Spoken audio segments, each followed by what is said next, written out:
Hi again, this is CJ Cote from the PMFRC. I'm a Family Liaison Officer. My name is Alyssa CJ. I'm the other Family Liaison Officer. And this topic, we're going to cover depression. So I like to separate depression, your own depression, with the having depression and living with an ill and injured soldier or veteran. They're two different things, but very similar. So, Alyssa, I found that in conversations with people tend to forget that depression is a mood disorder that is totally treatable.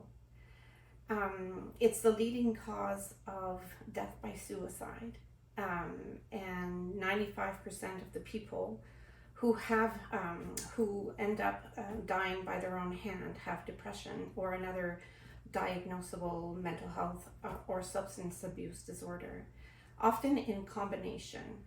But it's important to treat depression early to help prevent that kind of deterioration in one's mental health that would lead to something as drastic as suicide.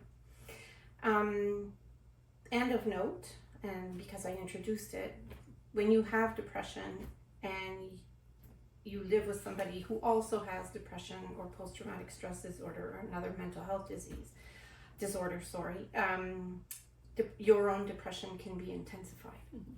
So while depression is usually associated with persistent feelings of sadness and loss of interest, living with someone who is struggling with mental health can exacerbate those symptoms due to the added stress, emotional strain, and potential increase in conflict in the family. So let's look at some of the pre-existing symptoms if you have depression as an individual. We're talking about persistent sadness. We're not talking about getting bad news and being sad for a couple of days. We're talking about a sadness that you cannot shake, okay?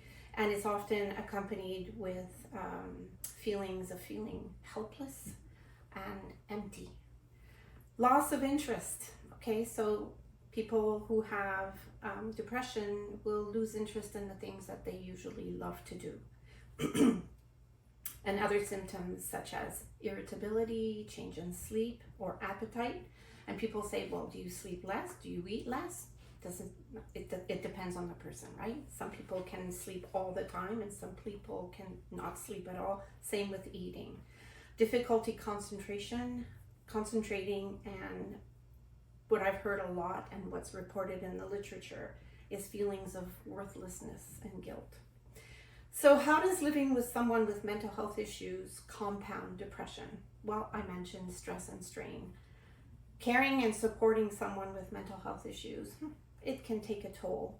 Sometimes be so emotionally taxing that you end up with what they call compassion fatigue or caring fatigue, or caregiver burnout. Okay, those words are very interchangeable. Relationship difficulties. Well, you can imagine if two people have depression, things might not go as smoothly in the day-to-day life as it would in a family where you may have just one person who suffers from depression or nobody at all. When one person is not able to function adequately because of depression, it increases the weight on the other family members to take up some of the tasks and chores and things. If both adults in the house have depression, you can imagine the impact that may have on themselves and also the children. So it may increase the risk of conflict. People who are depressed tend to also isolate themselves. So you can imagine in a relationship where both members of the couple are depressed, that can also lead to complications. And then the financial strain for obvious reasons. If you don't want to cook, you tend to order in. If you don't want to go anywhere, you tend to buy online.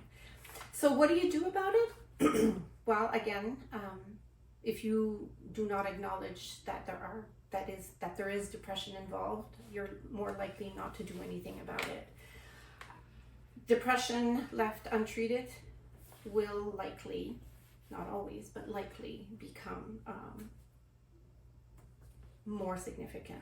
Seek support, we're here. The PMFRC does have a mental health team, and we do not have a waiting list at this time, so please feel free to contact us.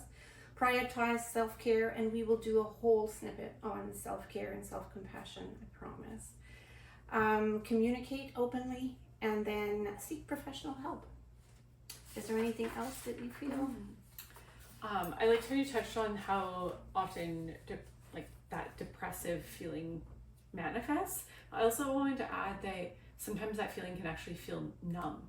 And so sometimes we often equate with depressive feelings sadness, but sometimes there's almost that feeling of like not feeling anything at all. And being unable to cry. I've heard that as well. Anyways, we'll link myths about depression, myth and fact in the depression in the description below.